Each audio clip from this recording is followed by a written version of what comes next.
Ladies and gentlemen, we are approaching our station at the entrance to Main Street, USA, gateway to the 7 theme lands of the Magic Kingdom. Please collect your belongings, watch your head and step, and take small children by the hand. We hope you enjoy your day at the Magic Kingdom.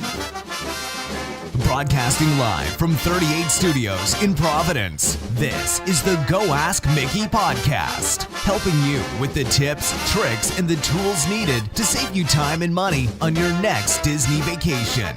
If you have any questions, comments, or suggestions, send them to goaskmickey@gmail.com.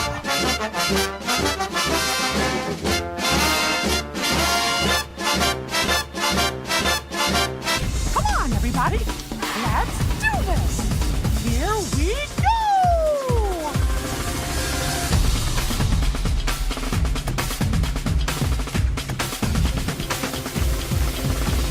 According to Merriam-Webster, the definition of manipulation is to use or change in a skillful way for a particular purpose. Hey everybody, my name's Jerry from goaskmickey.com, and you're listening to episode number 38 for the week of February 26th, 2018. Hope everybody's having a great week so far. The weather here has been really good, surprisingly. I don't know about your part of the country. Over here up northeast, it's warmed up pretty good. It snowed for like a day, and then it was like 70 the next day. It was weird. So we got that going on. Hey, remember you can find us on Facebook at Go Ask Mickey Podcast, and you can also follow us on Twitter at Go Ask Mickey 1.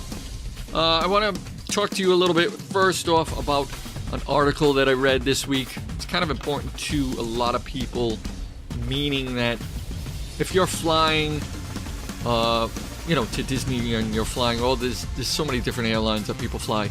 This one came out from American Airlines. And it's all about the overhead bins are now going to be reserved. According to American Airlines, it's treating their overhead bins like reserved spots in a crowded parking lot beginning on February 1st. The company sent an internal memo this week naming a few perks for passengers who pay for extra legroom. The memo says that American will install placards that will identify some overhead bins as being used exclusive use for main cabin extra passengers. So you're going to have an option to pay extra for have use of the main cabin extra or the overhead bins. You will be charging $20 for various perks, and it says flight attendants will not be responsible for monitoring these spaces. So you're going to charge $20 to use the overhead bins, as opposed to now where they're all available. One of the biggest frustrations for travelers in the boarding process, said Brett Snyder, founder and author of airline industry blog Cranky Flyer. There's this need to get on board quickly solely because of the desire to make sure there's room in the overhead bins for carry-on bags. So, a lot of people, you book the tickets, you want to be on that plane to throw your stuff up, get a good seat.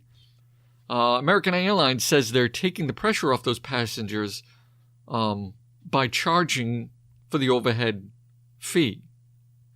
American Airlines is under pressure to take hassle out of traveling and make sure passengers don't fight among themselves. I don't know how you can think that they're not going to fight now.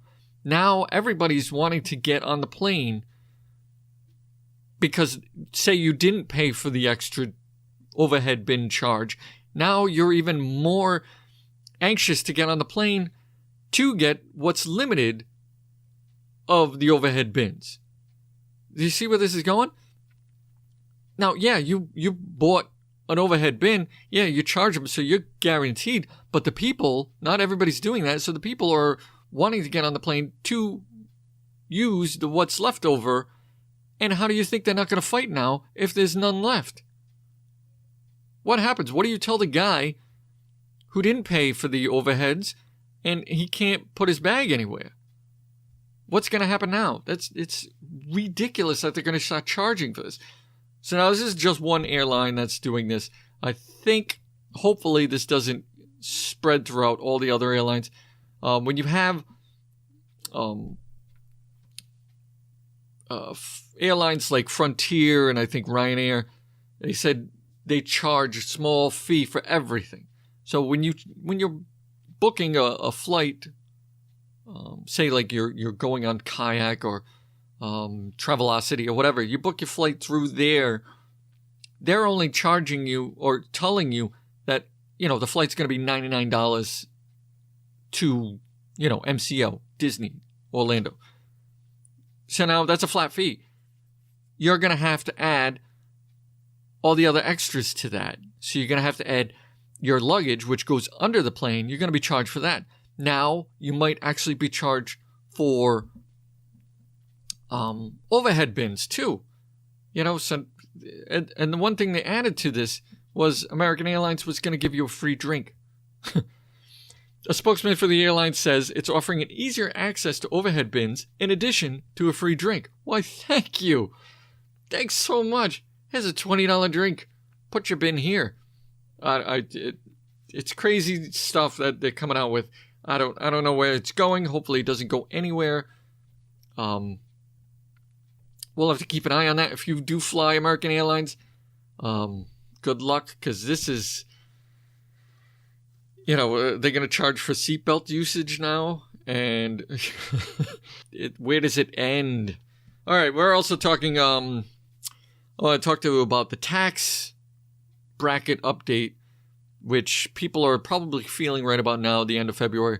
Starting January 1st, your tax brackets have changed, so you found yourself thrown into a different tax bracket. And most likely, you're getting a little extra money in your paycheck as of probably now, right around this time.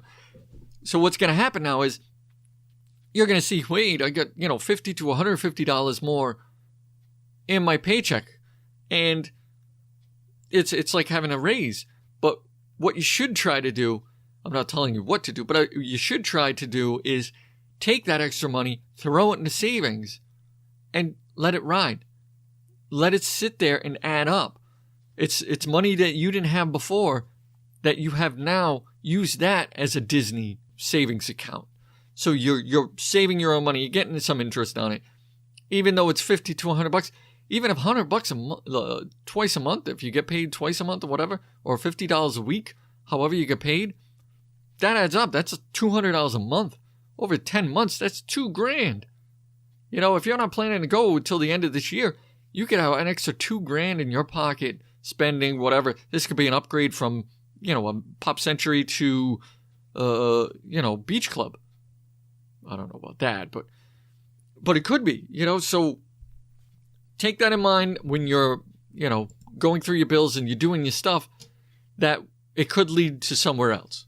What else we got? Before I get into this week's topic, which is about the manipulation of Splash Mountain, the ride. Last week we had talked about Disney ticket increases. I think that was episode 37. And we talked about Disney's history of the ticket price increases. And this week we're talking the manipulation of the ride Splash Mountain, one of the biggest, popular, most anticipated ride in Magic Kingdom today. And I want to do a quick follow-up on last week's episode. We talked about the minivans. Now, the minivans have started to go all out throughout all of Disney's resorts, all on Disney property. And they recently added Pop Century. I think we talked about that last week. So they added Pop Century to, as well as all the deluxes that they've added to. Now, they've added to the double shot of the Port Orleans, Riverside, and the French Quarter. So now you got the deluxes, you got the Pop Century, and you have a double shot of the Port Orleans. So now they're kind of spreading their wings throughout all of Disney property. Who knows how long it'll be till it gets to all of them. It's working its way, so that's great. But the only downfall of that is that they're charging you an extra $5. So now, instead of $20 anywhere on property, they're charging you $25 anywhere on property. So it's still a decent deal. It's not bad if you're in a rush to get somewhere or it's very difficult, like Hoop-Dee-Doo Review. This is a great thing. Those of you who are going to Hoop-Dee-Doo Review, spend the $25. You will be glad you did, because Hoop-Dee-Doo Review is one of the hardest places to go. One of the best shows, one of the best dinner shows you're going to have on property, but it's the hardest to get to. You got to take from your resort you got to take a bus to the Magic Kingdom, and then from the Magic Kingdom, you got to take the boat over to Fort Wilderness. It's so difficult to get. This minivan service, $25, will pick you up at your resort and drop you at Pioneer Hall, right at Hoop-Dee-Doo. You don't have to do $25. Boom, there you are, 10 minutes. So I would definitely advise anybody doing this to definitely check that out.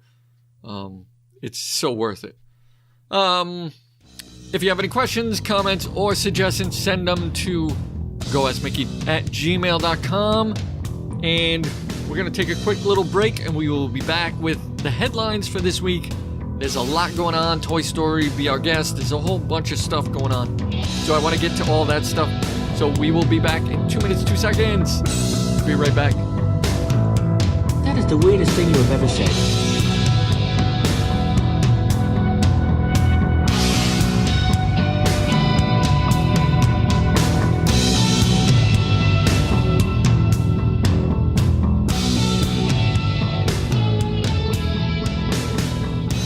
Today's headlines.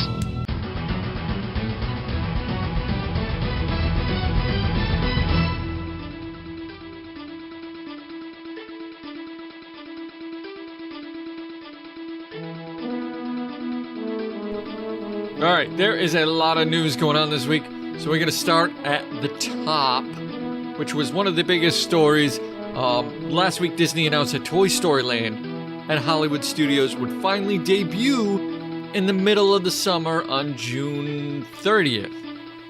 Now, so people weren't so happy about this, even though fan anticipation for this land hasn't exactly been on par with that of Avatar, the World of Pandora, or even the soon-to-be upcoming Star Wars Galaxy's Edge. Now, Disney is actually expecting some pretty huge things from this new land, and which is why they are making some interesting adjustments for the midsummer opening of Toy Story Land. Now, their main reason for debuting this on the 30th is basically for the fact that that is their downtime. Disney isn't crowded in the summers anymore. So June 30th, they want people to go. This is how they're going to draw people in to go to the summer, to check out this new land. And it will work. People will go. They will be also doing a Hollywood Studios. They will be offering every day will be extra magic hours during the summer. So according to the park calendar, Toy Story's opening day at Hollywood Studios will be open for an extended day from 8 a.m. to 11 p.m. every day. Following that, the park will be open daily from 8 a.m. to 10 p.m. and will also offer daily morning extra magic hours from 7 a.m. to 8 a.m. And the evening extra magic hours are from 10 p.m. to 12 a.m. on Fridays only. So you get 2 hours on Fridays at night. This move, inspired by last year's daily extra magic hours at Pandora, helped resort guests experience this attraction after hours with more moderate waits for the land with the 2 signature attractions. While we're not expecting Toy Story Land to be nearly as popular as the newest land at Animal Kingdom as Pandora was, the fact that neither of the 2 new attractions that will be part of this land look like they will have high hourly capacity, which may make wait times a little excessive, even if crowds are opening this new land on more moderate than we've seen, in the past. So basically, they're anticipating it's going to be crowded, and they're going to adjust the times to that. So it definitely will be crowded. I'm looking forward to this. Now, the height restrictions, they added height restrictions to make it more family friendly. Toy Story Mania, the anchor of this new land, will continue to have no height restrictions, and the 2 new rides will be opening as part of Toy Story Lands will have friendly, they call it family friendly height restrictions. The Slinky Dog Dash roller coaster, which looks really cool, will have a 38-inch height restriction, the same as Seven Dwarfs Mine Train. So I'm expecting the same kind of flow to this new attraction as Seven Dwarfs Mine Train, just not as fast, I don't think.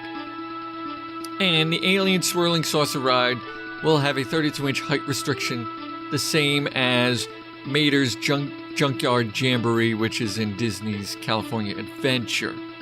Now, they say it's pretty much the same ride. I've never been on that one, and just from the name of it, I'm not going to go on this one, because I can't take those swirling teacups. No, no, I can't do that. My brain doesn't catch up to itself quick enough. Neither of these are a real surprise, but we have, it's confirmation that younger guests will be able to enjoy these new additions when the park opens. The sad news is that Toy Story Mania will be closed for at least a month in prepping for the new land. Now, June 30th doesn't sound so far away. Guests visiting Hollywood Studios this spring might find Toy Story Mania not available during the construction of this attraction's new entrance. We already know that from April 9th to May 7th, there will only be a standby line, and that will be the only option for guests who want to experience Toy Story Mania. There will be no fast passes. Okay, so from April 9th to May 7th, you cannot do fast passes. They're shutting that down. You can only do standby. But there have been no updates for what will happen to this attraction beyond this period before the actual opening. So from May 7th to June 30th, people don't know what's going to happen. If they're going to close, they're going to be open, we don't know.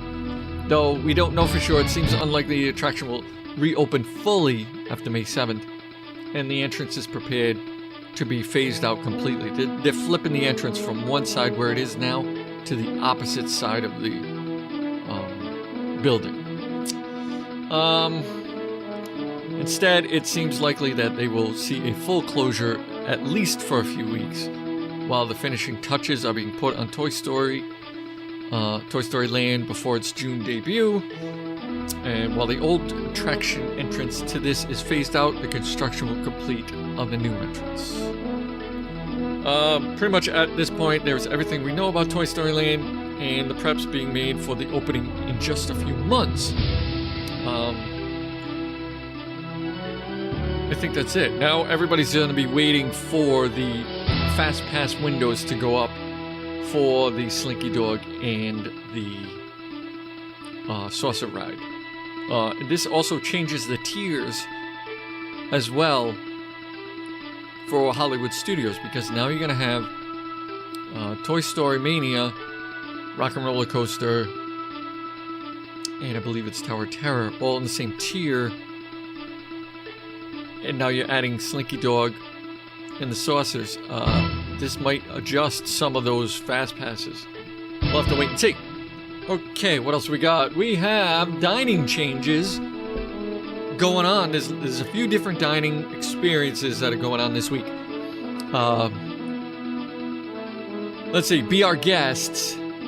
Although it may not initially seem like it, Walt Disney World has truly come into its own in recent years as a real food lover's paradise. If you count yourself as one of the many who love eating their way around Walt Disney World parks and resorts, there are big changes taking effect right now, and this is what you should know. Be Our Guest goes prefix for dining for dinner this summer.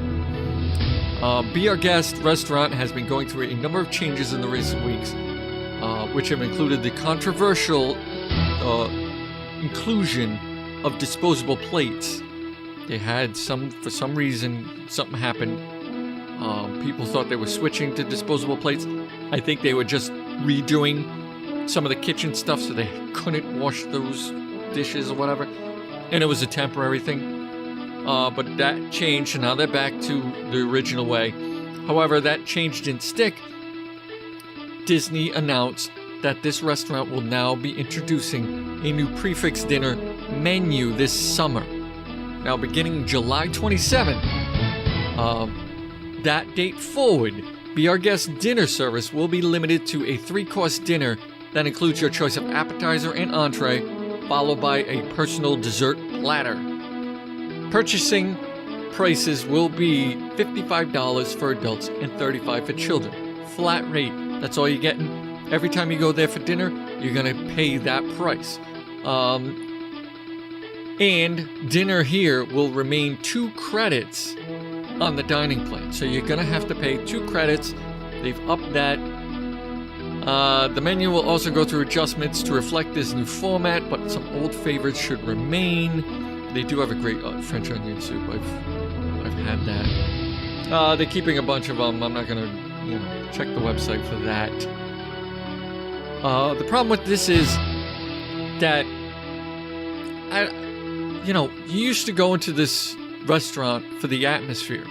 That's what it was mainly for. You wanted to go spend dinner at the castle and enjoy that experience. Now they're nickel and diming you because you're not spending enough. People, I've gone in there and I bought, the minimal amount, and you get to experience dinner there. They're forcing people to pay more to enjoy that. That I don't like. I'm not a big fan of that, but I mean, it is a business. I gotta give them that. They know how to, get their money, and this is how they're gonna get it. So people are still, it's a great place to eat dinner. So we'll see. They might, it's not set in stone. They could change this back, but as of right now, they're trying to get their monies from this restaurant. Moving on, we're doing Tiffin's Talks Dining Experience, announced for Disney's Animal Kingdom's 20th anniversary. Now on April 22nd, I think it is marks the 20th anniversary of Disney's Animal Kingdom, and part of the party for the planet, they're calling it Celebration. Disney has announced that signature restaurant Tiffin's will play host to a special upcharge experience. Here we go with another upcharge, known as Tiffin Talks, which will be themed diners hosted by animal experts inside the restaurant. The theme park's signature full-service restaurant. Price and booking information has not been yet released, but considering this park's anniversary is less than 2 months away, we'd expect details to be released real soon. So you're gonna have dinner with, I'm assuming, animal experts, and they're gonna talk to you about. It's kind of like they have a dinner with the Imagineers. Instead, this is going to be dinner with animal experts. Okay, what else we got? We got new concept art was released for Star Wars Hotel. They didn't really release much. It's a first look image from Star Wars inspired hotel. We don't know exactly where this will be located, the new hotel meaning. I think I do. It's gonna be in Hollywood Studios. It's gonna be in Star Wars land. There's no other way around it. It has to be in that land. To totally immerse you in this experience, they have to put it there. So you're walking out into Star Wars land. So that's how, there's no other way. They have to put this in Star Wars land. So this week Disney shared a couple new pieces concept art showcasing the upcoming Star Wars inspired resort coming to Walt Disney World. They did some skylight thing. There's a skylight. It looked like it was just a spaceship flying by as you're looking up into a skylight. There wasn't much to it. X-Wing from Star Wars Galaxy's Edge has been teased. And speaking of Star Wars, Disney has also released an image from Star Wars Galaxy's Edge teasing a full-sized X-Wing based on the Star Wars trilogy of Star Wars films. Now, this X-Wing looks like it's Poe Dameron's, the black one, if you've seen the latest movies. Really cool, and that picture looks awesome. I don't know, I'll see if I can put it on my Facebook page. That picture looks really cool. To be able to take a picture next to it, that would be awesome. So, that I'm excited about. What else? We got Pirates. Pirates is going down for refurb to remove the bride auction scene. There's a big controversy where Disney has announced that they're going to be taking the wench for a bride scene out of Pirates of the Caribbean. This is where some excited pirates shout the iconic line, "We want the redhead," as a beautiful costume lady poses in the foreground, and it will be removed entirely from the attraction during a refurbishment that will kick off this week on February 26th. So today, they closed. So you're out of luck. When this attraction opens in a few weeks, instead of the bride auction scene, you'll be able to see the same characters but in different roles. Instead of selling off the wench, guests will see pirates transporting stolen goods, with the famous redhead now being a pirate herself. And she will have her own gun, and assisting with the taking of the items from the townsfolk. Yeah, so that's much better. Okay, moving on. Pinocchio Village House has converted into buffet for a dinner service. According to sources, Pinocchio Village House, quick service restaurant at the Magic Kingdom, is set to begin offering a buffet-style dinner service in the near future, costing $22 per adult and $12 per child. This buffet-style dinner experience will include all you care to enjoy: salads, baked ziti, meatballs, chicken parm, flatbreads, and desserts. Reservations will be accepted.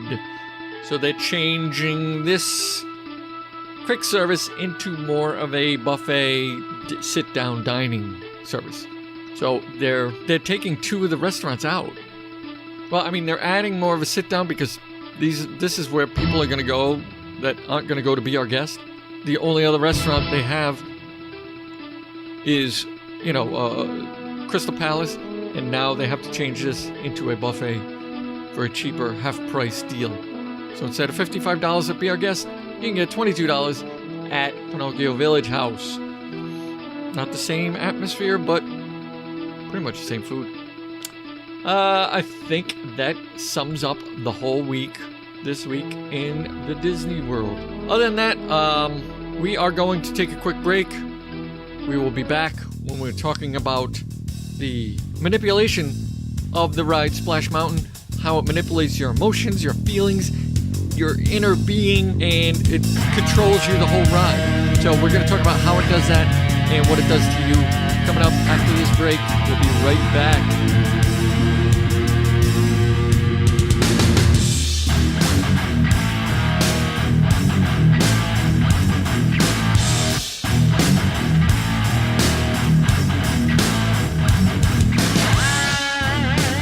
The following program contains coarse language and nudity. Viewer discretion is advised. You're listening to the Go Ask Mickey podcast. Oh my God!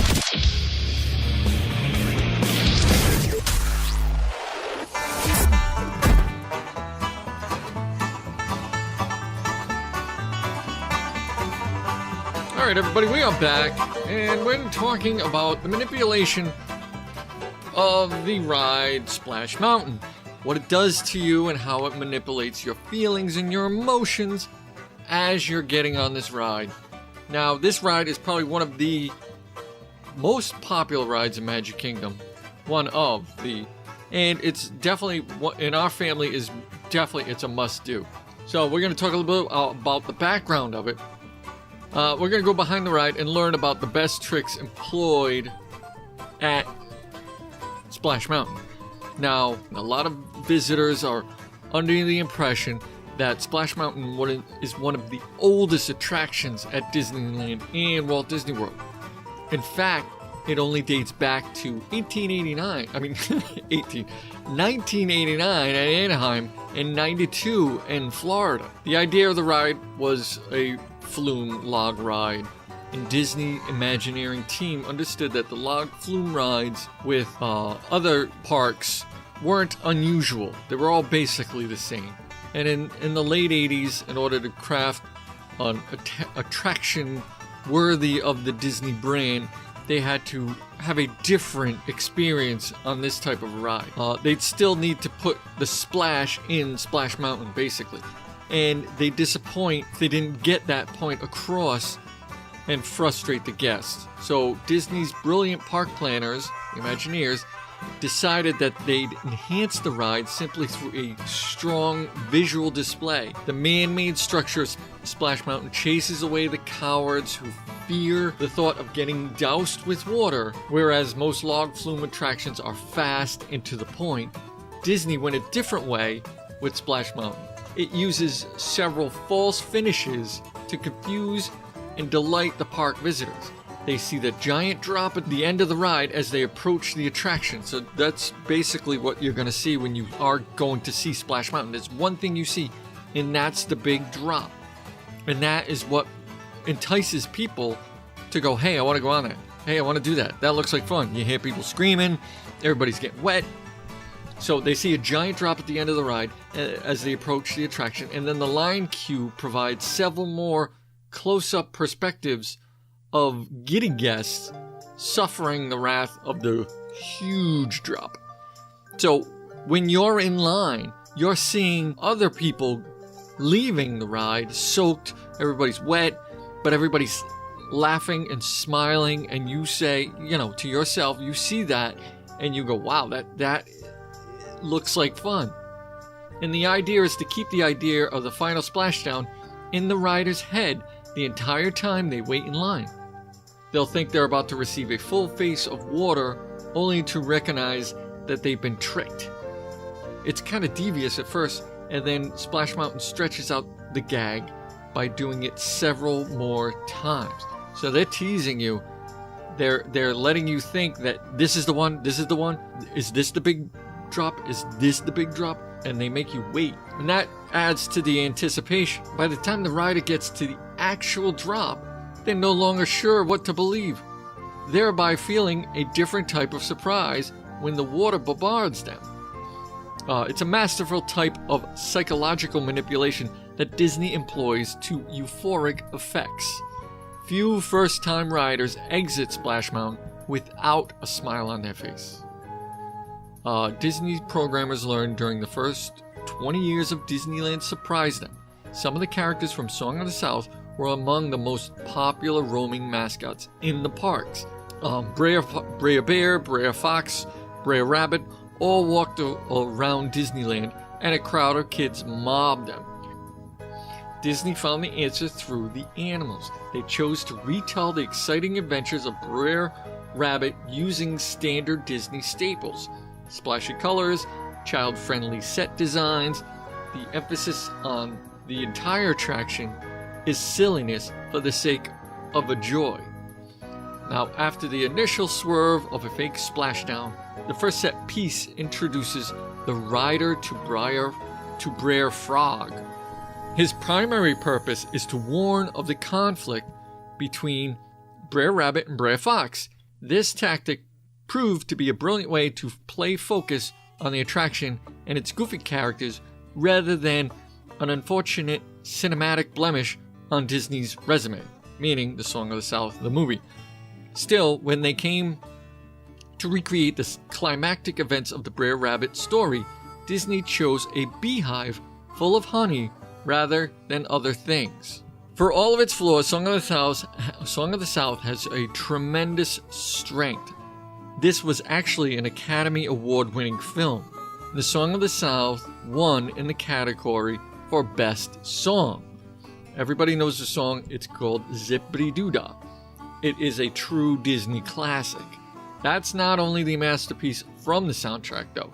Disney's Imagineers culled the 9 tracks played in the movie, eventually picking the ones they felt would embody the theme of the ride as happiness. So they took the happy songs out of this movie and put them into this ride. In addition to Zippity-Doo-Dah, the obvious inclusion, Disney's added Everybody's Got a Laughin' Place, Burroughs' Lament, known as Sooner or Later in the Song of the South, and How Do You Do? Everybody knows that one. How Do You Do? To the attraction. Disney sagely chose to end the ride with the signature song Zippity-Doo-Dah. I would argue that How Do You Do provides the most lasting impact from Splash Mountain, the ride. Imagineers again triggering your emotions through subtle manipulation. And the goal here is to keep you smiling throughout the ride. You hear the music, it makes you happy, and you start to smile. That's why the attraction emphasizes the goofy piano music in the scene following How Do You Do?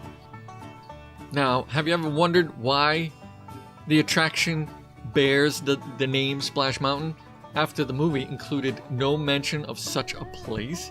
The explanation is a shamelessly commercial one. An Imagineer named Tony Baxter coaxed two of his peers, Bruce Gordon and John Stone, to help him storyboard he envisioned as Zippity River Run. This occurred in 1983, and the Disney executives loved the idea since the new ride would invigorate Bear Country, a largely ignored part of Disneyland. Unfortunately, the project lacked momentum to begin immediately, and Michael Eisner, CEO at the time, tossed in his support for the ride, albeit with a caveat: he had a new movie to promote. Now, 1984 released You Should Know, Splash, featuring Tom Hanks and Daryl Hannah. A film told the story of a man falling in love with a mermaid, and Eisner suggested and pretty much demanded a name change to Splash Mountain to add synergy to the film. He also requested the inclusion of a mermaid in the attraction. You've never noticed this since attraction wouldn't debut for another 5 years after the film's release. But by that time, a Splash tie-in didn't seem relevant. Not that it ever was. Still, the name Splash Mountain still stuck. Finally, Splash Mountain was one of the most expensive attractions Disney had built up until that point. So in 1984. The detailed set pieces combined with the accompanying man-made mountain caused construction costs to soar, eventually hitting a price tag of $75 million, which is equivalent to about $145 million today. Now, we're going to get into a little bit of the secrets behind Splash Mountain. We're going to do a little bit of a history lesson. Now, there are 3 versions of Splash Mountain. There's one in Disneyland's Critter Country, one in Magic Kingdom's Frontierland, and the other is in Tokyo Disneyland's. Disneyland's version is the original, with an official opening date of 1989. This beloved log flume ride was thought of by Imagineer Tony Baxter in '83. We spoke of that just a little bit ago. Apparently, Tony was stuck in Anaheim traffic when he thought of this new attraction. America Sings, a Tomorrowland attraction from '74 to '88, had low attendance, but over 100 awesome audio animatronics that Tony wanted to use. And since America Sings was about to close due to lack of attendance, why not use the audio animatronics for a brand new ride? The classic film Song of the South came to mind from his childhood memories, and the film would provide rich theming of familiarities for guests, so that Splash Mountain wasn't just an old log flume ride. Costing a whopping $75 million, the attraction was a gigantic project for Disney's Imagineering. After its popularity in Disneyland became apparent, versions of Splash Mountain were brought to Magic Kingdom and Tokyo Disney. While all 3 versions have a few differences, they all shared the same tune, Zippity-Doo-Dah, and a plot line of Brer Rabbit escaping Brer Fox and Brer Bear's dangerous clutches. Let's get into a little bit of fun facts. The original name for Splash Mountain was Zip-a-Dee River Run. which was switched from that to Splash due to the movie. One of the best parts of Splash Mountains are the fun critters. The frogs are the greatest. And Disneyland transformed Bear Country Land to a Critter Country to match the Song of the South's theming. All 3 Disney Park Splash Mountain drops are around 52.5 feet. So that's a pretty good sized drop. You're going pretty fast. I believe it's 34 miles an hour. Splash Mountain at Tokyo Disneyland, Magic Kingdom officially opened within a day of each other, and Tokyo's grand opening was October 1st of 92, while Magic Kingdom's official opening was the very next day.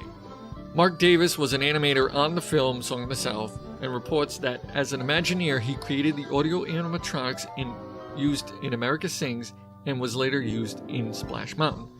There are around 950,000 gallons of water on Magic Kingdom's Splash Mountain. We also have a nod to Florida State University.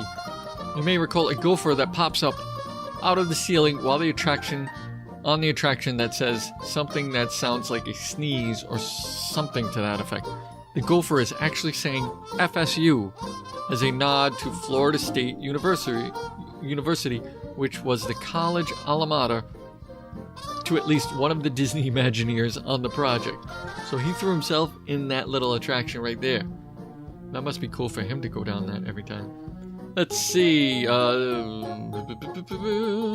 is a lantern. Okay, there's a flashing street lantern in the loading area. A lot of people thrown all different ideas on what it means. You may notice that there is a lantern that flashes from time to time in the area. You are boarding your logged vehicle. While the big secret is it's cast members it lets cast members know that the logs are about to move in the station so that they are prepared for guests to move out and the next guest to disembark. You will actually notice this in the place on many attractions if you keep an eye out in the loading areas. Now, there's a lot of different, things that you get from this ride. One of the biggest things that if you do it at this exact time, is when the fireworks are going off at night in Magic Kingdom, and you get to that peak of that hill. It's huge. You're looking dead on right at the castle, and the fireworks are going off. It is an amazing view. That's probably one of the best views you're going to get in the Magic Kingdom, whether it's a day or night. I would do this ride both during the day and night because you get different feels for each one. It's probably one of the best rides that you're going to ride in Magic Kingdom. Alright, so that sums up all the little things I could find on this. We'll be right back to close out the show. And in just a minute, we'll be right back.